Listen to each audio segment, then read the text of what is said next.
The bowl of dog food hit the kitchen floor with a clatter, and Martha froze, her hand still in the air, because for the first time in 11 months she heard her husband laugh. Not a polite laugh. Not the tired, obligatory sound he made when a neighbor told a joke at the mailbox.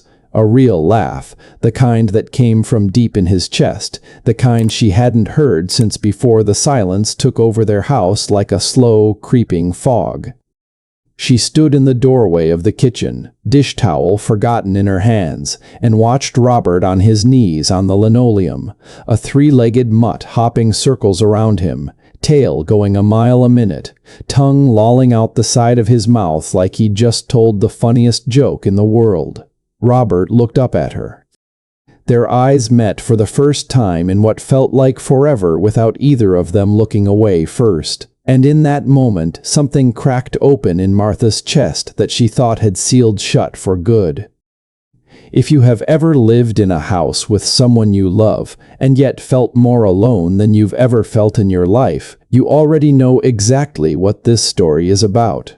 Have you ever shared a home, a bed, a life with someone, and somehow lost the ability to simply talk to them? This is the story of Martha and Robert, married 40 years, who stopped speaking without ever officially deciding to stop. And it's the story of a scruffy, broken, three-legged dog named Biscuit who walked into their house one Tuesday afternoon and, without knowing it, saved a marriage that everyone, including the two people living inside it, had quietly given up on. Martha and Robert had built a good life together, or at least that's what people would have said if you'd asked them from the outside. A house with a wraparound porch in a small town in Ohio. 2 grown children who called on Sundays. A garden Robert used to tend every spring. Rows of tomatoes and green beans that Martha canned every August. The whole kitchen smelling like vinegar and dill for a week straight. 40 years of anniversaries, of Christmas mornings, of hospital waiting rooms when the kids were born, of holding each other's hands through Robert's father's funeral, and later through Martha's mother's long decline. But somewhere in the last few years, the conversation had dried up. It didn't happen all at once. It was more like a faucet with a slow drip that eventually just stopped running altogether. Robert retired from the plant after 32 years, and instead of filling his days with the things he always said he'd do, fishing, fixing up the old truck, finally reading those westerns stacked on his nightstand, he sat in his recliner and watched the news, and then watched it again on a different channel, and then went to bed. Martha kept herself busy the way women of her generation often do, filling the silence with chores that didn't need doing, reorganizing cupboards that were already organized, calling her sister in Tennessee just to hear another human voice that wasn't asking her to pass the remote. They ate dinner across from each other most nights, forks scraping plates, the television murmuring in the next room, and neither of them said much of anything beyond, "Pass the salt," or "We're low on milk." It wasn't anger. That was the strange, aching part of it. There had been no explosive fight, no betrayal, no slammed doors. If there had been, at least there would have been something to point to, something to apologize for, something to fix. Instead, there was just this slow erosion, the way a riverbank wears down so gradually you don't notice the shape of the land has changed until one day you look up and the whole shoreline is different.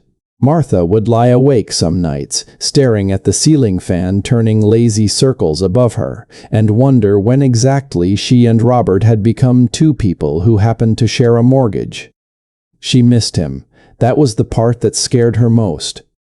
He was right there, 6 inches away on the other side of the bed, and she missed him with an ache that felt almost physical, like a bruise she kept accidentally pressing. Robert felt it too, though he would never have said so out loud, not even to himself in the bathroom mirror.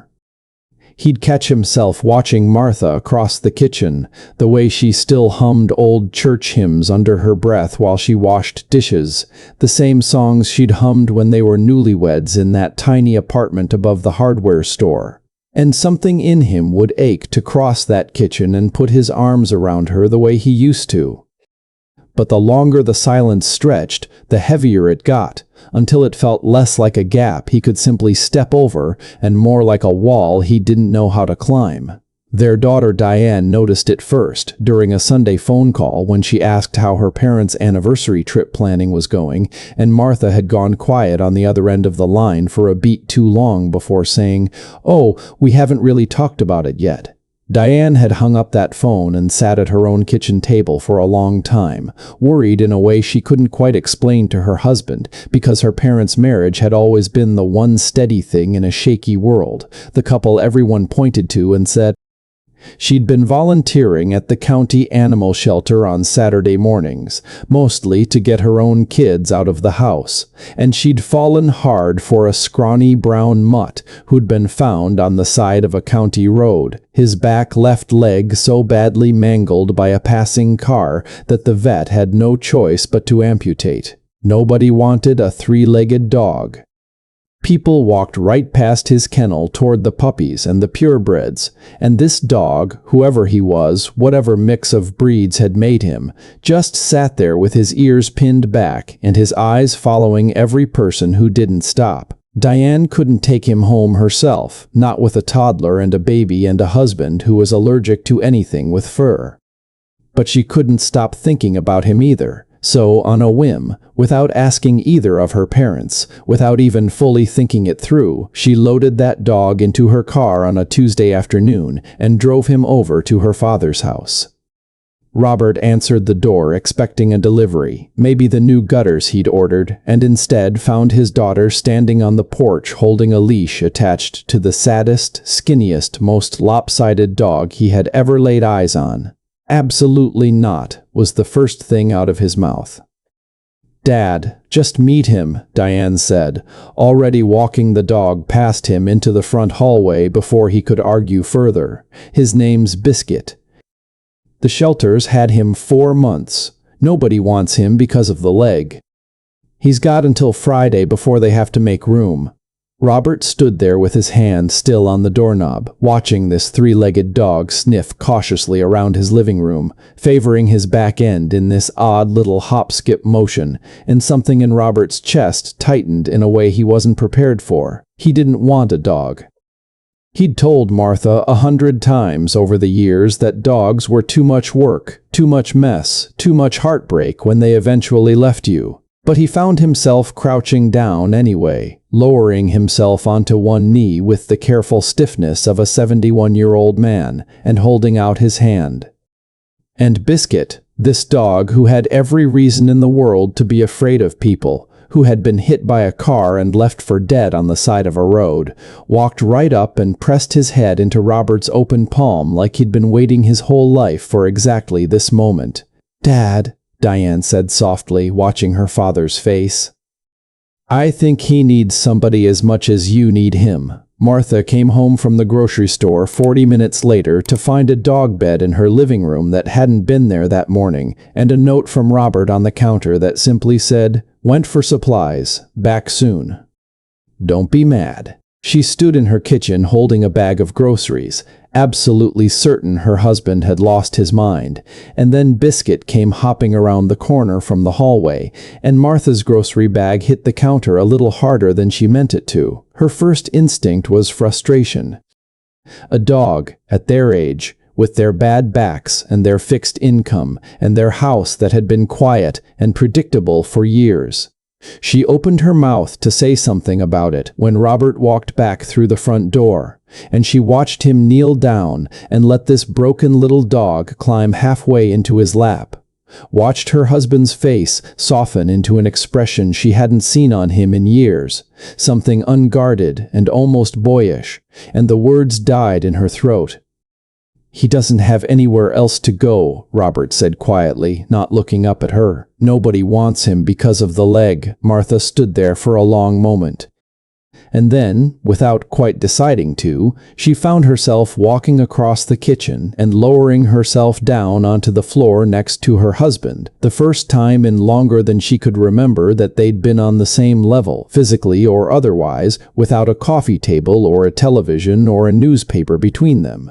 Biscuit turned his head and looked at her with these big, dark, searching eyes, and Martha reached out and scratched behind his ragged ear, and the dog let out a long, contented sigh and rested his chin on Robert's knee.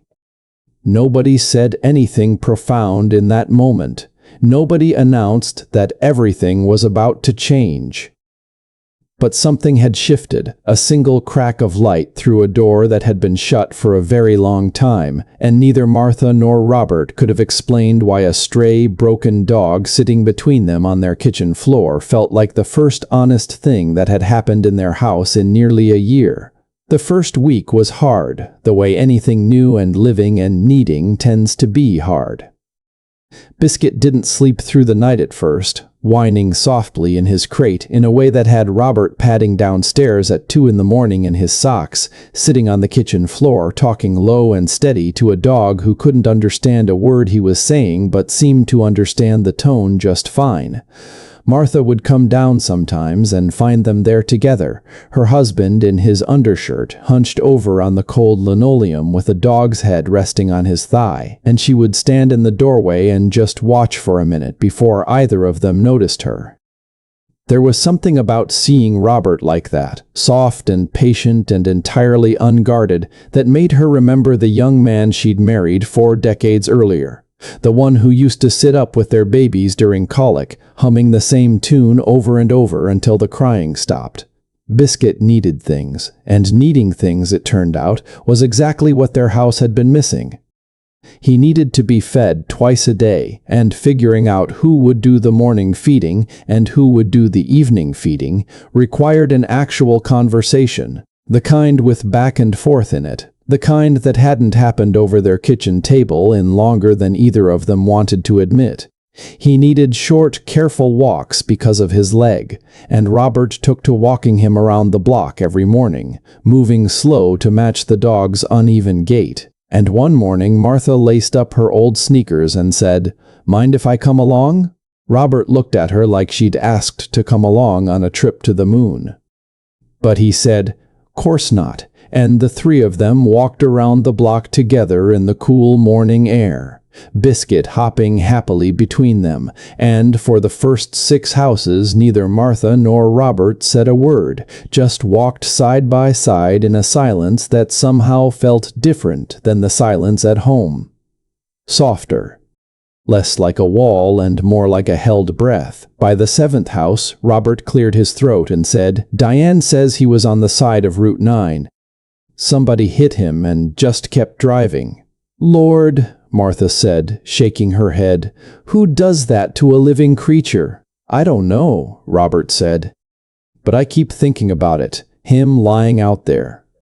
However many hours, however many days, nobody stopping." Martha glanced sideways at her husband, at the way his jaw had tightened, and she understood, without either of them saying it directly, that he wasn't only talking about the dog. Biscuit's vet, a kind, no-nonsense woman named Dr. Alvarez, told them during his first checkup that the dog had likely been living rough for weeks before Diane's shelter found him, that the leg injury had gone untreated long enough to turn serious, that if he'd been found even a few days later, amputation might not have been enough to save him. "He's a survivor," Dr. Alvarez said, running a hand along Biscuit's ribs, still a little too visible under his patchy fur. "But survivors carry things. He might be jumpy. He might not trust easy. Give him time." Robert took that advice more seriously than Martha had ever seen him take anything.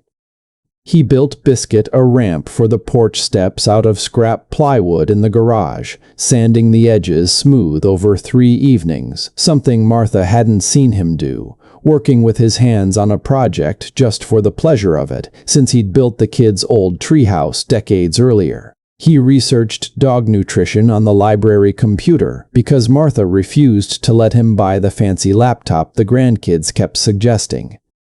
He read about phantom limb pain in amputee dogs and started massaging Biscuit's stump gently every evening, while the three of them sat in the living room, the television for once turned off, just the sound of the dog's contented breathing filling the quiet. Martha found herself softening toward Biscuit in her own way, less demonstrative than Robert's, but no less real.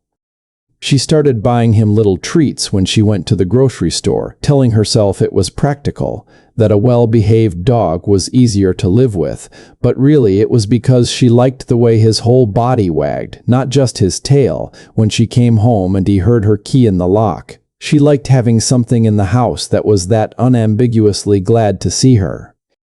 6 weeks in, Biscuit slept on the rug at the foot of their bed instead of in his crate downstairs, and Martha would sometimes wake in the night to the sound of him snoring softly, and she'd lie there in the dark, listening, and realize that for the first time in a long time, her house didn't feel quite so empty. It was around the 2-month mark that things nearly fell apart, and it happened in a way none of them saw coming. Robert had taken Biscuit for his usual morning walk while Martha slept in, a Saturday ritual that had become sacred to him, the quiet streets, the cool air, the dog's uneven trot beside him. They were 3 blocks from home when a delivery truck backfired on the next street over, a sound like a gunshot cracking through the still morning air, and Biscuit bolted. He didn't mean to. It wasn't defiance or bad training. It was pure animal terror, wired into a nervous system that had already learned, in some deep and unspoken way, that loud, sudden sounds meant pain, meant a car, meant being left for dead on the side of a road. The leash tore right out of Robert's hand, and Biscuit took off running on his 3 legs faster than Robert had ever seen him move, disappearing around the corner of Maple Street before Robert could even get his own legs moving. Robert ran after him anyway, 71 years old, bad hip and all, running down the sidewalk in his house slippers shouting Biscuit's name until his voice went ragged. He didn't find him.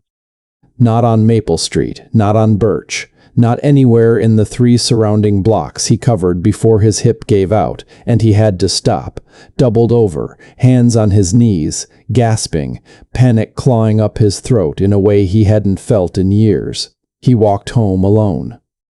And when Martha opened the front door and saw her husband standing on the porch without the dog, his face gray, his hands shaking, something in her chest dropped straight through the floor. "He's gone," Robert said, and his voice cracked on the word gone in a way that undid something in both of them. "The leash. I had him, Martha. I had him right there, and then he was just gone." What happened over the next 6 hours was, Martha would say later, the first time in nearly a year that she and Robert had operated as a true team, the way they used to when the kids were small and something needed doing. They didn't discuss whose fault it was. They didn't retreat into separate corners of the house the way the old version of them might have. Instead, Martha grabbed her coat before Robert had even finished his sentence, and together they walked the neighborhood calling Biscuit's name until their throats were sore, knocked on doors, left their phone number with anyone who would take it, printed flyers at the library with a photo Diane had taken of Biscuit the day she'd brought him home, his 3 legs and his lopsided grin front and center under the words, "Have you seen me?" They drove the truck up and down every street within a mile radius, windows down, calling his name into the cold afternoon air. At one point, stopped at a red light, Martha reached over without thinking and put her hand on Robert's knee, and he covered it with his own hand, and they sat there like that, silent, gripping each other, watching the light change from red to green and neither of them moving to drive through it right away. "What if he doesn't want to come back?" Robert said quietly, staring straight ahead. "What if he thinks, after everything that's happened to him, what if he thinks nobody's coming for him?" Martha felt her eyes burn. "Then we don't stop looking until he knows different." Night fell, and still no Biscuit. Martha made calls to the county shelter, to Dr. Cody. Alvarez's after-hours line to the police non-emergency number just in case anyone had reported a stray. Robert sat at the kitchen table with the porch light left on and the front door propped open a crack, staring out into the darkness, and Martha had never in 40 years of marriage seen him look so lost. "It's just a dog," he said at one point, though his voice made it clear he didn't believe a word of it. "We had him 2 months." "It's just a dog." Martha pulled a chair up close beside him, closer than she'd sat to her husband in longer than she cared to admit, and she took his hand in both of hers. "Robert Allen Whitfield," she said, using his full name the way she only did when something mattered. "That dog walked into this house and you started talking to me again. You think I don't know what he did for us? He's not just a dog, and we are not giving up on him." Robert looked at her then, really looked at her, his eyes wet in the porch light, and for a moment it wasn't about the dog at all. It was 40 years of marriage sitting at that kitchen table, all the things they hadn't said stacked up between them like unopened mail, and Martha found herself saying words she hadn't planned, words that had been waiting a long, long time to come out. "I missed you," she said, her voice breaking. "Long before the dog. I missed you sitting right there in that chair every night." I didn't know how to say it. Robert's face crumpled, and this 71-year-old man who hadn't cried in front of his wife since his own father's funeral put his head down on the kitchen table and wept, and Martha wrapped her arms around him from behind, resting her cheek against his back, and they stayed like that for a long time, grieving a dog who might already be gone, and grieving, too, all the years they'd let slip by in silence. They didn't sleep that night. Around 4 in the morning, they sat together on the front porch steps wrapped in the same blanket, watching the empty street, waiting for a sound, a shape, anything. Robert kept the flashlight trained on the sidewalk out of some stubborn, exhausted hope. Martha kept a bowl of Biscuit's kibble on the top step, untouched, in case the smell might draw him home. It was Martha who heard it first, just as the sky was starting to lighten to gray at the edges. A faint jingling sound, metal against pavement, coming from somewhere down the block. She grabbed Robert's arm so hard he nearly dropped the flashlight, and they both went still, straining to listen, and then they saw him. Biscuit came limping up the middle of the street in the pale early light, filthy, exhausted, his leash dragging behind him, one ear torn and bleeding slightly, but alive, moving, coming home. Robert didn't even feel his bad hip as he came off that porch step and actually ran, down the front walk and into the street, dropping to his knees on the cold pavement, and Biscuit broke into the fastest three-legged run he had in him straight into Robert's open arms. Robert wrapped himself around that dog and sobbed openly in the middle of Maple Street at 5 in the morning, not caring who saw, not caring about anything except the trembling, filthy, living weight of this dog in his arms. Martha came down off the porch too, dropping to her knees beside them on the cold asphalt, and the three of them stayed there together. Biscuit whimpering and licking at both their faces in turn, Robert and Martha holding on to each other and the dog and, in some unspoken way, holding on to each other's marriage, right there in the middle of the empty street as the sun came up over their small Ohio town. Dr. Combe. Alvarez checked Biscuit over that morning and found him dehydrated, scraped up, his pads worn raw from running, but otherwise remarkably, miraculously fine. "Somebody built this one to survive," she said, and Robert, sitting in the exam room with Biscuit's head resting heavy and trusting against his chest, thought that maybe, in some strange way, this dog had been sent to remind two stubborn old people how to survive too. Something had cracked open that night on the porch, something that had been sealed shut for the better part of a year, and it didn't close back up once the crisis passed. If anything, Biscuit's disappearance and return had been like a hard rain after a long drought, breaking something loose in the soil that let new things finally grow. The conversations kept coming after that, slowly at first, and then like a dam that had finally, fully given way.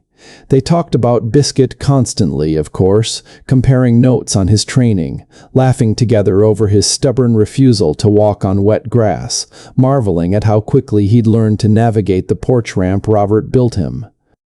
But the conversations didn't stay confined to the dog.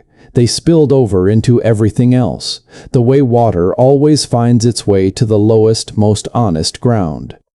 Robert told Martha one evening while they sat on the couch with Biscuit sprawled across both their laps that he'd been scared to retire, scared that without the plant, without a place to be every day, he wouldn't know who he was anymore, and that fear had made him quiet in a way he hadn't known how to explain. Martha told him she'd felt invisible those last couple years, like she was talking to a wall every night at dinner, and that the loneliness of being married to someone who wouldn't look up from the television had hurt worse than being actually alone ever could have.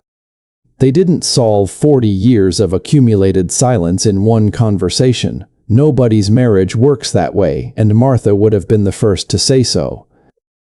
But they started talking. Really talking. Most evenings, Biscuit stretched out between them like some scruffy, three-legged mediator, and slowly the house filled back up with the sound of their voices, with laughter, with the particular music of two people who actually enjoy each other's company again.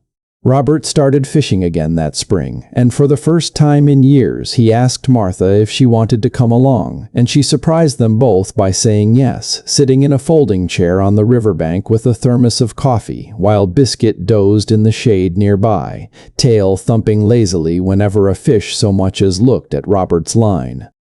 Martha pulled out her old recipe box and started cooking real meals again instead of just reheating things, and Robert started coming into the kitchen to help chop vegetables, standing shoulder to shoulder with his wife at the counter, the way he used to when they were young and broke and happy in that little apartment above the hardware store.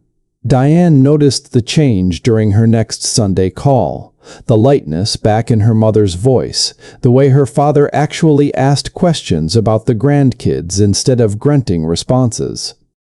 "You two sound good," she said carefully, almost afraid to jinx it. "You sound like yourselves again." "We got a dog," Martha said, like that explained everything, and in a way it did. The real turning point, though, the moment that Martha would later say changed everything for good, came about 8 months after Biscuit first hopped through their front door. It was a Tuesday evening, and Robert had gone quiet at dinner in a way that made Martha's stomach tighten, old fear flaring up before she caught herself and remembered they didn't do that silent thing anymore, not really. "What's on your mind?" she asked, and it wasn't an accusation, just a real question, the kind two people who trust each other ask. Robert set down his fork. "I've been thinking about our anniversary," he said. 40 years is coming up in the fall. I want to do something real. Not just dinner someplace fancy. Martha felt her throat tighten. 40 years. There had been stretches in the last 12 months when she genuinely hadn't been sure they'd make it to 39, let alone 40, when the silence had felt so total and permanent that anniversary plans had seemed like something from another couple's life entirely. "What did you have in mind?" she asked.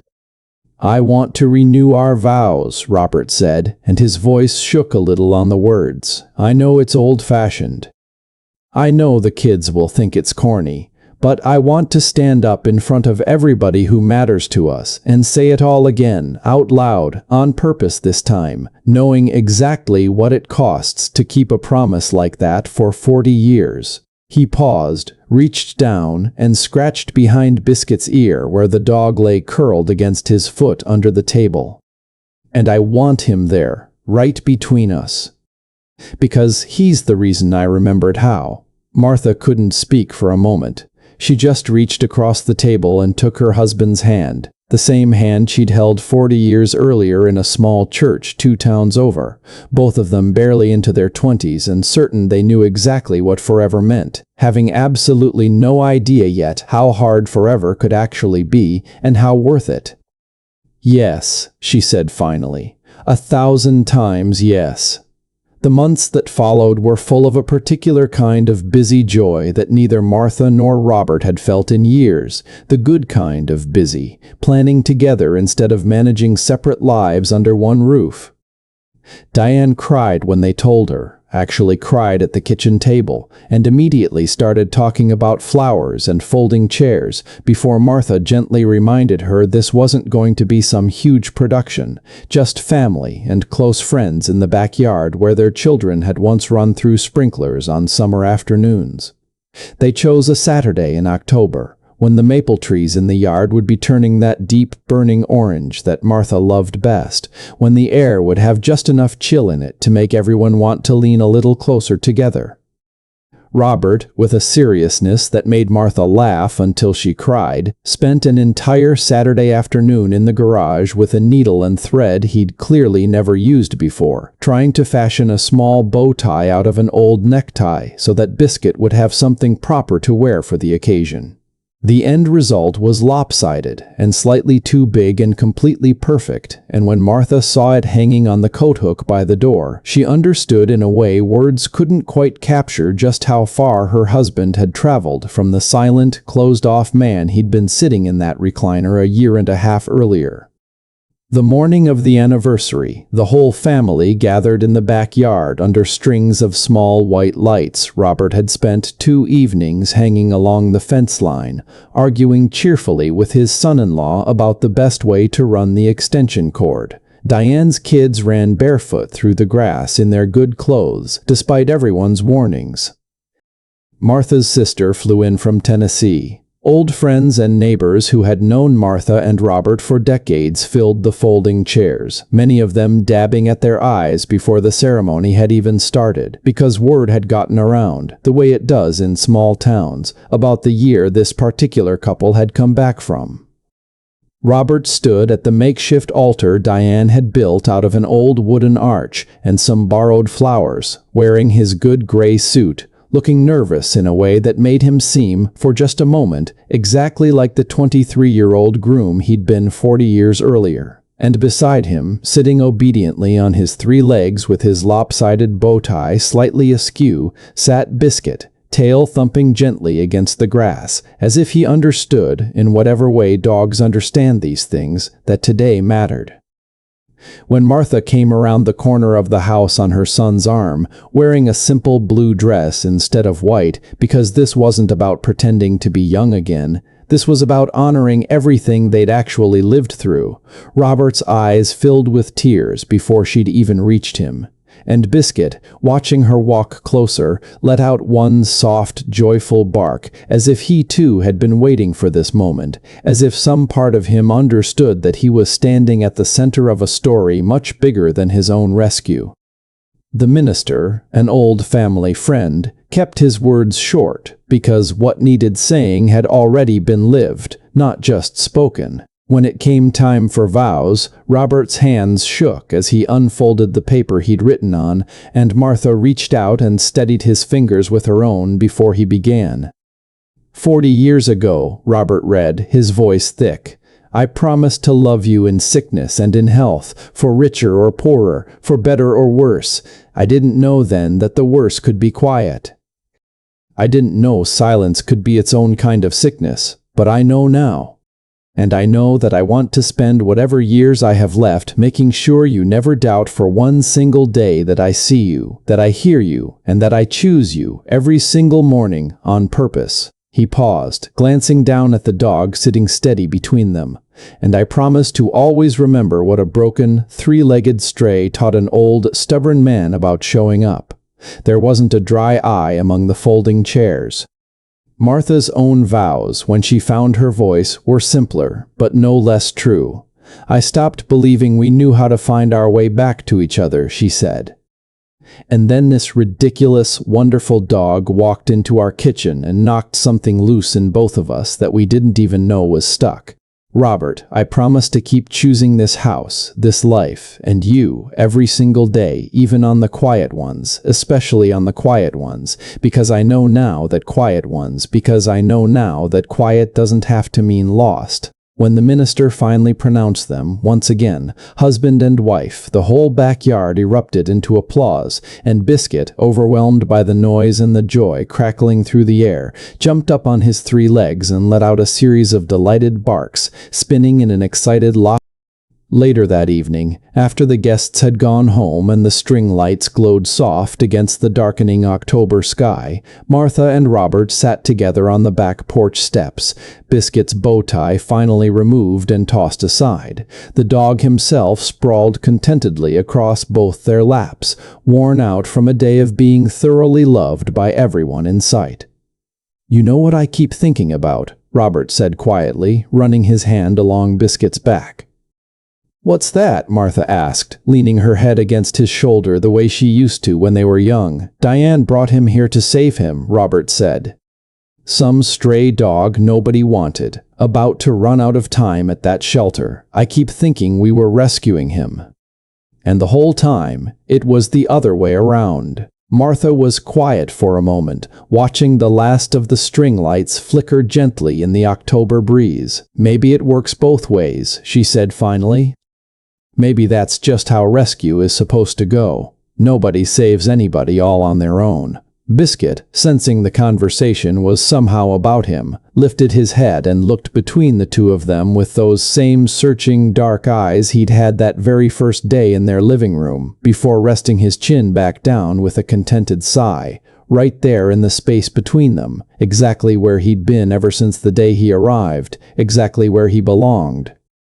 There is a version of this story where Robert never opens the front door that Tuesday afternoon, where Diane doesn't act on impulse, where a scared, injured dog with nowhere else to go simply runs out of time at a crowded county shelter, and a marriage quietly, permanently finishes dissolving in the silence of a house with the television always on. It happens more often than any of us like to admit.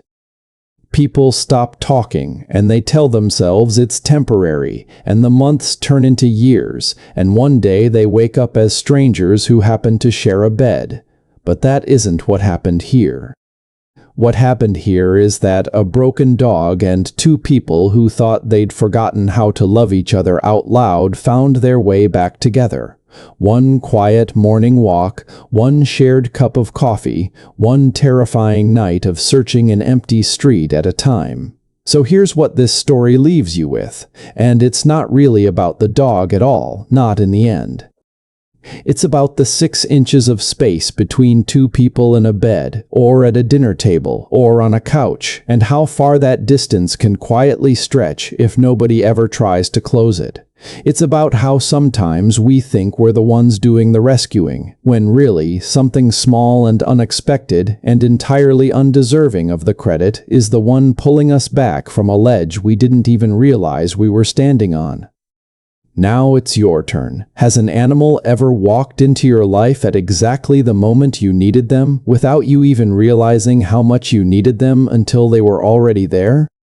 And is there someone in your own life right now, someone you love, who you've gone quiet with, someone you've been meaning to really talk to, if only you could find the right moment? Tell us in the comments below. We read every single one, and we would love to hear your story. If stories like this one, about the powerful healing bond between people and the animals who save them right back, are the kind of stories that touch your heart, do us a favor and hit that subscribe button, because every single week we bring you a brand new story just like this one, a story about love and loyalty and second chances and the animals who somehow always seem to show up exactly when we need them most. Like this video, if Martha and Robert's story moved you the way it moved us,